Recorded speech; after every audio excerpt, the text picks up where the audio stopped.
কোথা থেকে আসছে? রওনা দিছো কোথা? সুপ্রিয় দর্শক, আসসালামু আলাইকুম। সবাই কেমন আছেন, কি অবস্থা? চলে আসলাম আপনাদের মাঝে। বৃহস্পতিবার পূর্ব দিকে সূর্য উদিত হলো, পশ্চিম দিকে সূর্য অস্ত যাবে বিকেলবেলা।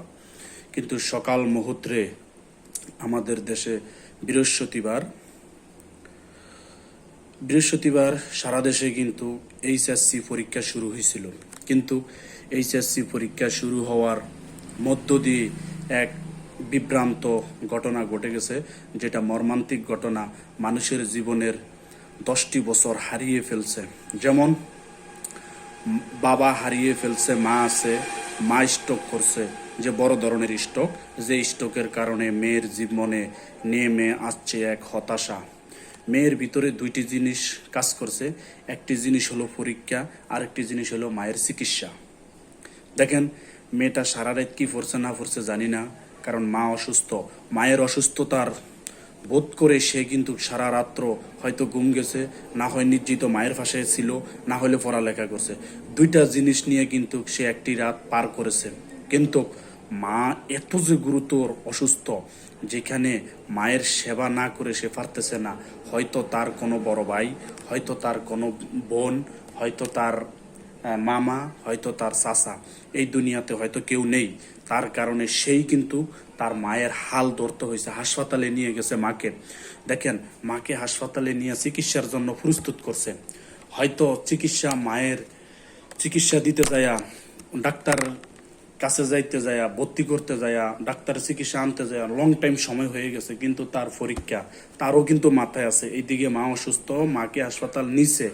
হয়তো 1.5 ঘন্টা, পরীক্ষা শুরু হওয়ার 1.5 ঘন্টা পরে উনি পরীক্ষার কেন্দ্রতে গেছে। হয়তো তার পরীক্ষাটা আর হতে দিল না। দেখেন, আমার প্রশ্ন হলো একটাই, হইতে পারে সে তো আর ইচ্ছা করে সময় নষ্ট করে নাই, সে তো সাজুগুজু করে বিভিন্ন জায়গায় ঘুরতে যায় না, গার্লফ্রেন্ড নিয়ে ঘুরতে যায় না, বয়ফ্রেন্ড নিয়ে ঘুরতে যায় না। তাহলে তার পরীক্ষাটা কেন বাতিল করা হয়েছে? দেখেন, আমাদের সমাজে যদি আজকে যদি যেসব কেন্দ্রগুলি নিয়ে পরীক্ষা হয়, সেখানে যদি তাদেরকে পাওয়ার দেওয়া হতো, আগে দেখবেন যে কি কারণে সে হয়েছে। হইতে পারে ঢাকা শহর যানজটের কারণে, হইতে পারে না ঢাকা শহর গাড়ি ঘোড়া পায়নি, ঢাকা শহর যানজট, রাজনীতি, পলিটিক্যাল যে কোনো ব্যাপারে কিন্তু ঢাকা শহর চলতে আছে আন্দোলন। তো এক কারণবশত সে আসতে পারেনি। সে যে কয় মিনিট আসছে, যদি হুকুম থাকতো যে ওই কয় মিনিটে সে পরীক্ষা দিতে পারবে, তাহলে হয়তো মেয়েটা 33 ফেলেও ফাঁস করতো আমাদের সমাজে। মেয়েটার কত বড় একটা স্বপ্ন, যেই স্বপ্নটা 10টি বছরের হাল ধরতে হইবে।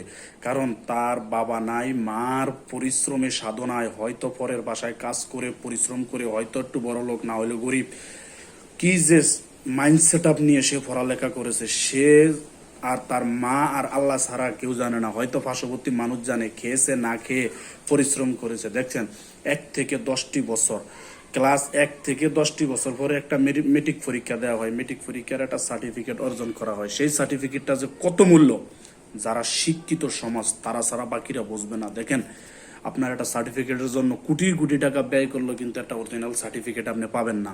কিন্তু মেয়েটার বাবা মারা যাওয়ার পরে হয়তো মা হাল ধরেছে, সংসারের হাল ধরার পরে মেয়েকে দেখছিল একটু পড়াশোনা করে ভালো লেভেলে উঠাবে, কিন্তু সেটাও পারলো না আজ।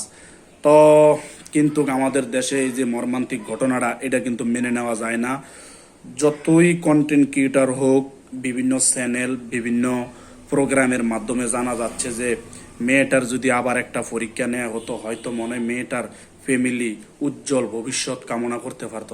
ওইদিকে মা অসুস্থ, তার আত্মনাদ, কান্না, কি চিৎকার। দেখেন, উনি যে ম্যাডামের পায়ে ধরার বাকি আছে, যে অবস্থা পড়ে গেছে, কান্না, বুক ভরা হাজারি। 10টি বছর একটা মানুষের জীবনে অতিবাহিত হওয়ার পরে মেট্রিক পরীক্ষা আসে। 10টি বছর পর আবার 2টি বছর অতিক্রম করতে হয় যে কোনো জায়গায়।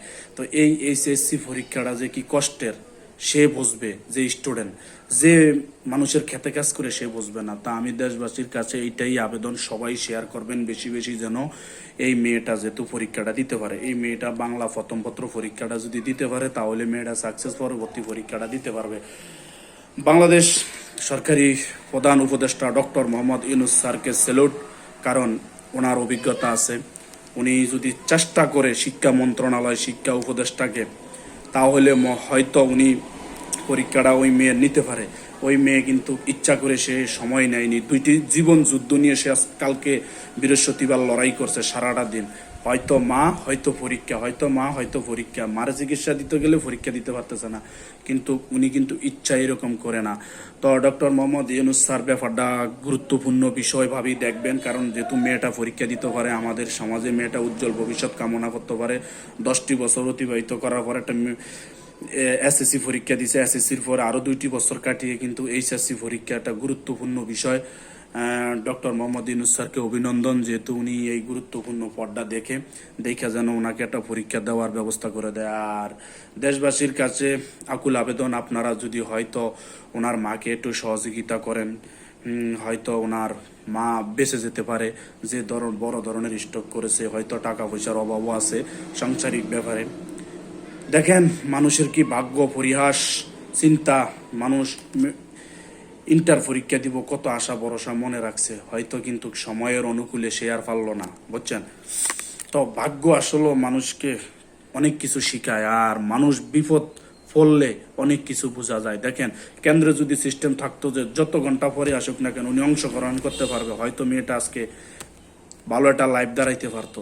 কারণ মেয়েটাকে দেখতে দেখা যায় যে মেধাবী ছাত্রী ভালো অবস্থানে আছে, অনেক পরিশ্রম করছে। ওই ধরনের মেয়েরাই কিন্তু ভালো লেভেলে পৌঁছতে পারে, কারণ হাই কোয়ালিটির মেয়েরা কিন্তু পারে না। এই ধরনের নর্মাল মেয়েরাই কিন্তু ভালো কিছু হতে পারে। তো সবাই কিন্তু ভিডিওটা শেয়ার করবেন, আর ভিডিওটা বেশি বেশি দেখবেন। ওনার মায়ের জন্য একটু দোয়া করবেন, আর উনি যেন পরীক্ষাটা দিতে পারে, এটাই রাষ্ট্রপক্ষের কাছে আমার অনুরোধ। ডক্টর মোহাম্মদ ইউনূস স্যার ব্যাপারটা গুরুত্বপূর্ণভাবে শিক্ষা উপদেষ্টাকে দিয়ে দেখবেন ওনার পরীক্ষাটা কিভাবে নেওয়া যায়। তো আসলেই কিন্তু এই বুক ভরা কষ্ট, মা দুনিয়াতে জন্ম দিয়েছে, দেখেন মা পেটে ধরেছে, কত কষ্ট করেছে, বাবা হারিয়ে গেছে, এই সংসারে হাল ধরার পরও একটি মেয়ে এইচএসসি পরীক্ষা দিব, কত বড় একটা দীর্ঘ পথ পাড়ি দিছে, দেখছেন? আসলেই কিন্তু সবাই ভিডিওটা একটু দেখবেন, বেশি বেশি শেয়ার করবেন, আর ওনার মায়ের জন্য একটু দোয়া করবেন, আর উনি যেন পরীক্ষাটা দিতে পারে। কি যে কষ্টের, এটা ওনারা ছাড়া আর বাকিরা কেউ বুঝবো না। দেখা হবে পরের ভিডিওতে। আসসালামু আলাইকুম।